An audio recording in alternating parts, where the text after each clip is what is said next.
everyone, my name is Tegan and I am the graduate assistant for the Office of Undergraduate Research and Scholarship. And if you're watching this video, you're here today for the Intro to Zotero, a free citation manager session, which is a part of our Anchoring Research series. So before we get started with that, I'm just going to give a little background about the office and this series, and then we'll get started. So what is Anchoring Research? It is our workshop series to help students who are just starting out in research, to students who have a semester or more of research experience. We have a lot of different sessions that can help you along on that journey. So here is our schedule for the semester. If you want to scan that QR code, that will take you to the registration page for the sessions and also more information.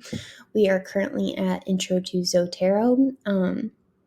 Upcoming, we have how to construct a research poster, what are fellowships, and highlighting your research achievements. So make sure to check those out. And then a little bit about the office. Ours has services and programs for students to help explore their research interests and their passions, creative outlets.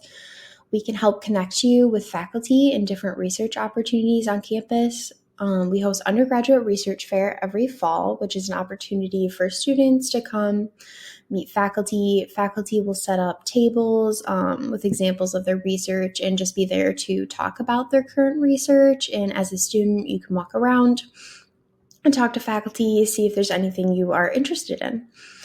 And then Student Scholars Day is coming up really soon. It's going to be April 13th this year, and that is a big day where students who have conducted research across campus will present a poster of their research or a live presentation.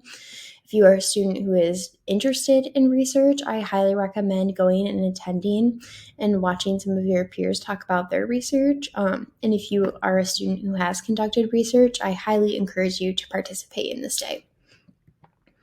The office also provides funding assistance for research supplies, and we have various programs such as Student Summer Scholars, so make sure you check that out. And we also offer grants to go to conferences to share your research or learn about other research.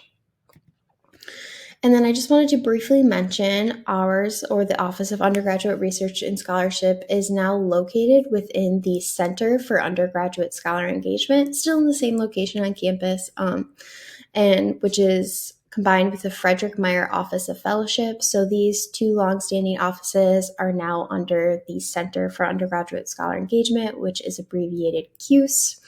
This allows us to just provide more opportunities and programming for students and for faculty. So make sure you check that out, and I have more information about that right here. And so if you follow our Instagram or our Twitter, you can also look at our Facebook.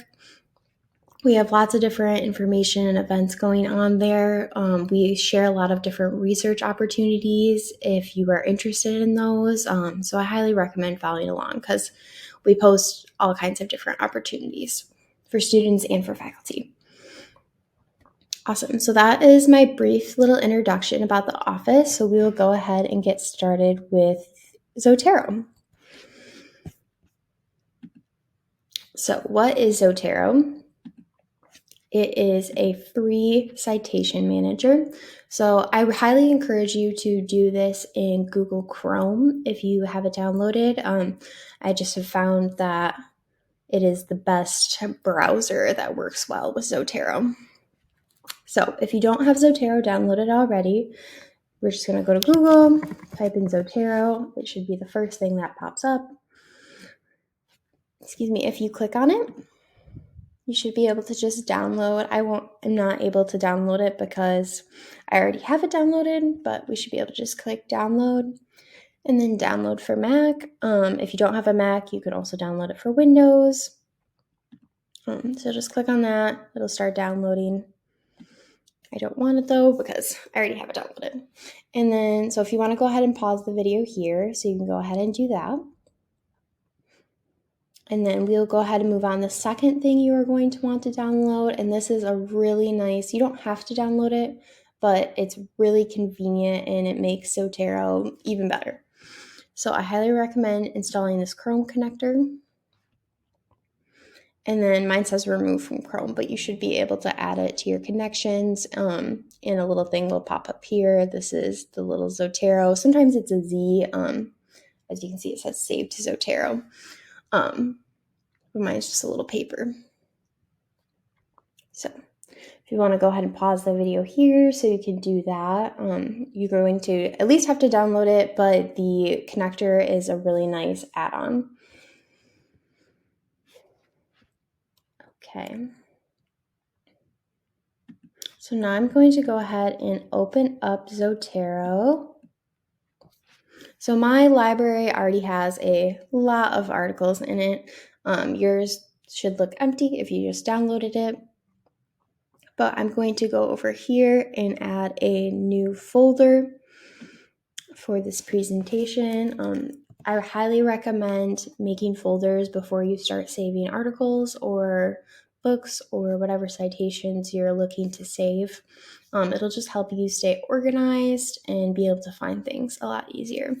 So I'm just going to name this Zotero presentation. And then that is going to pop up here. And now you can see this is what yours should look like. It should just be blank. But I highly recommend, especially if you're using this for a class, you can make a folder for that class and then divide it up into your different projects, because sometimes it can be confusing if you have articles just saved under a class, but they're for different projects. You can't remember the title or something. It's just nice to have them all organized and in one location.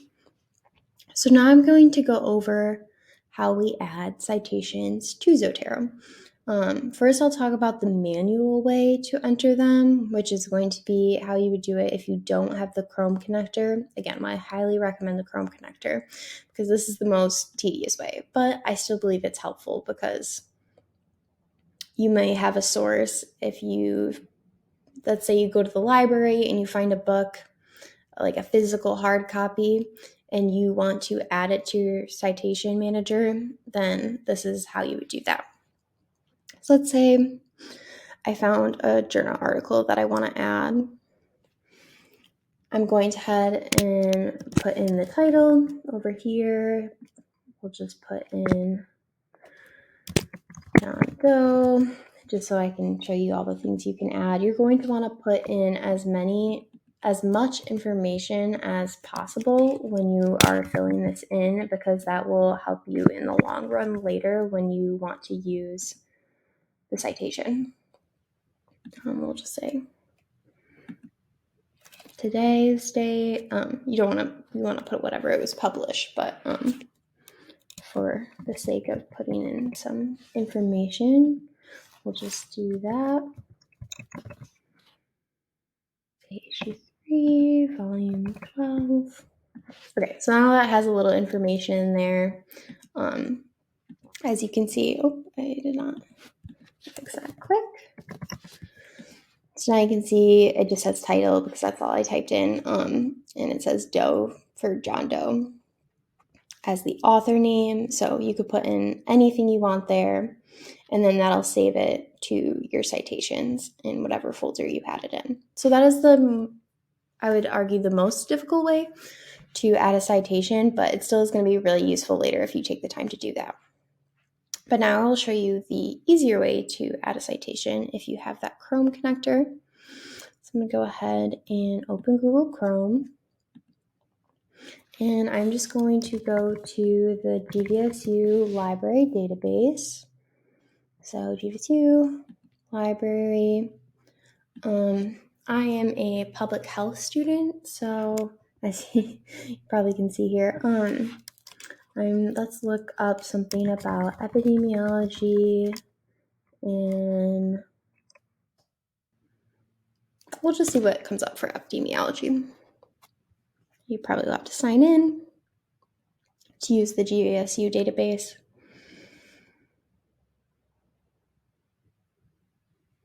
This also works with other databases if you prefer Google Scholar, or say you just go to PubMed or something like that. This is going to work. As long as you're in Chrome, it should work just fine. Okay, so let's say I'm actually going to type in a little more so we can get some specific articles.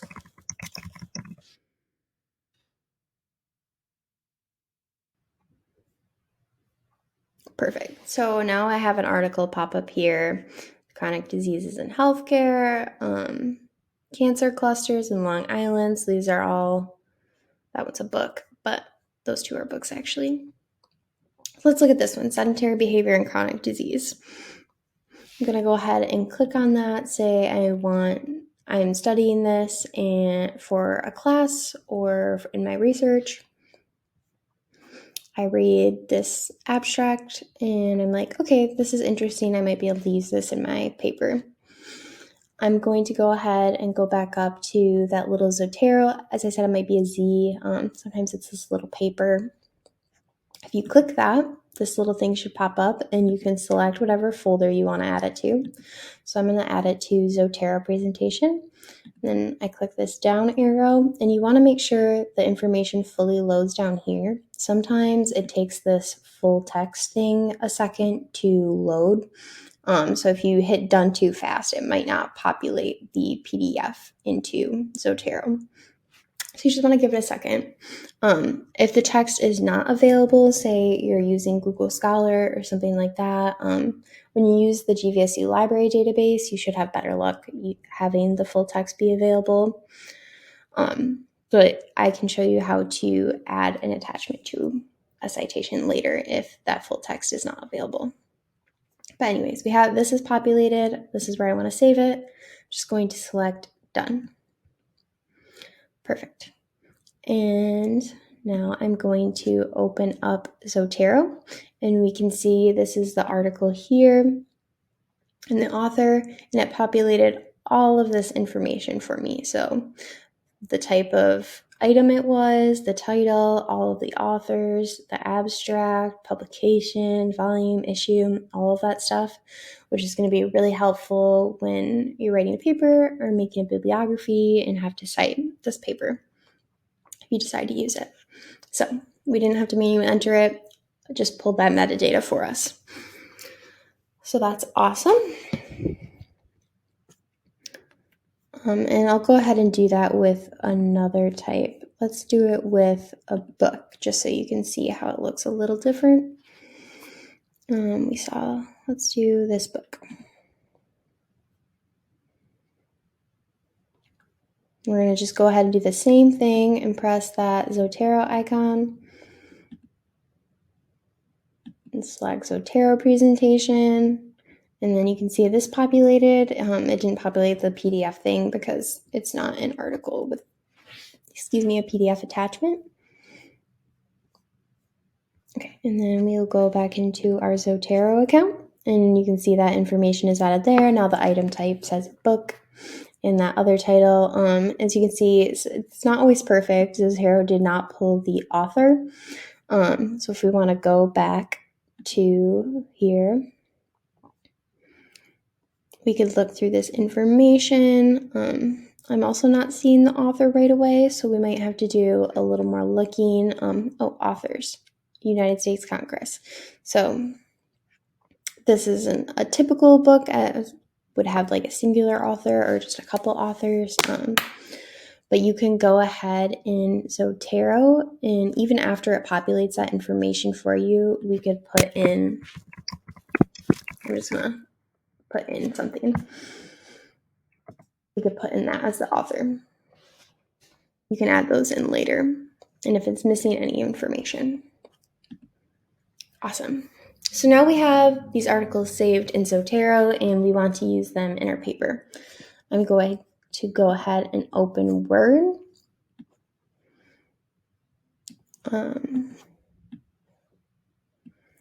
So now I'm going to show you the most common way I use Zotero for citations. There is a way that's a little more fancier and is a little better, but if you need to be able to change the style of the citations. But I'm going to show you how I usually use it. Let's say I have a sentence here, and I need to put a citation at the end here. For this article that I read, I'm going to head and double click it or click it with two fingers if you're using a Mac and hit create bibliography from item. And then you can choose your citation style. I personally use APA 7th edition quite frequently. If you are not finding the citation style that you need right here, you can go to Manage Styles and get additional styles and then search for whatever you need. It's Chicago today. You can see all the different Chicago styles right there, and then that would just go ahead and add it to your list of styles to choose from. I'm just going to pull that back open. As I said, I would like APA 7th edition. And for the in-text citation, I'm just going to go ahead and select Citations and hit OK. And right now it is copy to my clipboard. There are other methods, but I think copy to clipboard is the easiest.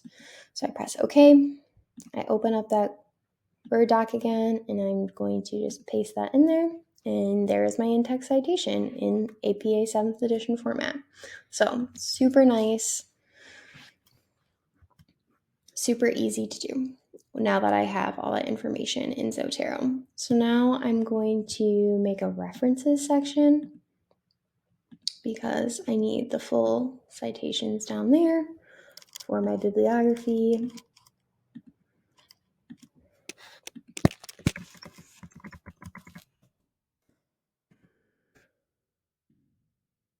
Okay, so now I'm going to add that. I'm going to do the same thing. I'm going to double click again or 2-finger click if you're using a Mac and create bibliography from item, and still with 7th edition APA. And instead of citation, I'm going to collect bibliography for the output mode. I'm going to leave it as copy to clipboard. I'm going to select OK. And then I'm going to open my Word doc again, and I'm going to hit Command V or paste, whatever you prefer. And that is going to automatically create my citation for me in 7th edition format. So you can see all that information that was in here came over. And you do have to watch to make sure Zotero pulled all of the correct information. Like I said, sometimes the metadata isn't there and you may have to enter a few things manually. But this one looks pretty good. This name might be might need to be capitalized. But as you can see, it automatically pulled the citation for me. So super easy. But now I'm going to show you the even better way to use Zotero. We need a few more citations to do this. So I'm just going to go back over to Chrome. Let's save a few more citations that I want to look at, a few more articles that I'd like to look at. So let's do psychological distress as a risk factor for all-cause chronic disease. We'll go ahead and save that one to Zotero. See, it just took a second for that to populate. And now that it's all pulled up there, I'm good to save it. And we'll do one more, just so we have a few. Lung cancer and chronic disease.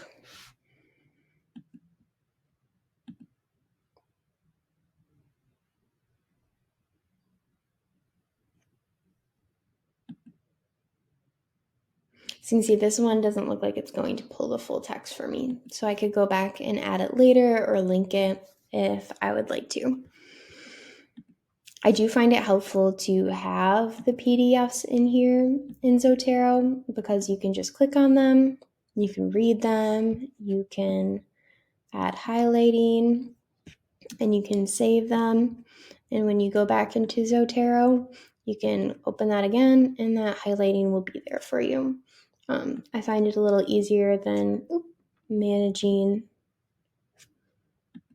folders because I can easily use this search bar if I have a lot of citations in here and I want to look for an article. I knew the author's name was Colin, so I can pull that back up. Or let's say I knew it was about distress, then I could easily pull that up. And you can do that with your entire library as well, like for chronic disease, but it is a lot easier if you have it put into folders. Okay, so now we have quite a few in here. I'm going to delete this fake one for now. That way it doesn't populate. And we're going to go in here to our Word document and select Zotero from this top bar. That should pop up in there. If you just downloaded Zotero, it might not have updated yet. You might need to restart your computer in order to get Zotero to populate in Word. But I want to add a citation now. So I'm going to hit add citation. And as you can see, Zotero pulls up this little bar. And I can go ahead and search for, let's do the lung cancer article. Perfect. So that pops up there. And if I click on that and hit enter, it's going to populate that in-text citation for me.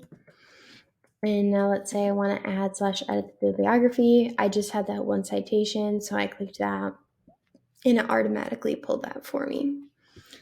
Now let's say I want to add some more. Let's search for the distress article. We can add that one as well. So as you can see, it added the in-text citation right here, but it also, where I had the other bibliography item, added, it added the reference citation for me. So in a paper format, you would be writing and you'd want to add that in-text citation, and when you added that, it would automatically populate the full citation into your references section. Another thing with this Word and Zotero you can do is go to document preferences. And you can change, as you can see right now, it's sent to Harvard. So I want to change it to APA 7th edition. I'm going to hit OK. And then it's going to, you can see it changed all of those citations for me. So they are now in APA 7th edition. So that's the real benefit to using the Zotero with Word versus copying and pasting from Zotero, is that, say you are trying to submit to a journal you're trying to publish, and one journal requires Chicago style. And so you have your whole document in Chicago style, and you submit, and unfortunately it gets rejected. You want to go submit somewhere else, or try to submit somewhere else after you've made some edits, and they require APA 7th edition. And so you don't want to go through and have to make all of those edits manually. It would be very time consuming to complete all the different citations. So this is super nice. You can just go into document preferences if you use the Zotero ahead of time and change it in here, and it will go ahead and update those for you automatically. So super helpful. It even updated my in-text citations and my references. And so those are the most basic features of using Zotero. There are a lot of other features to it as well. There's an online mode and some other things. But that will get you started in Zotero. I hope you enjoyed this session. If you have any questions, you will receive a feedback form about this session that includes a link to schedule appointments with me in Calendly. I would be happy to meet with anyone to talk about research opportunities, or if you have any questions about this presentation specifically, I'd love to answer your questions about that too. Thank you so much for attending.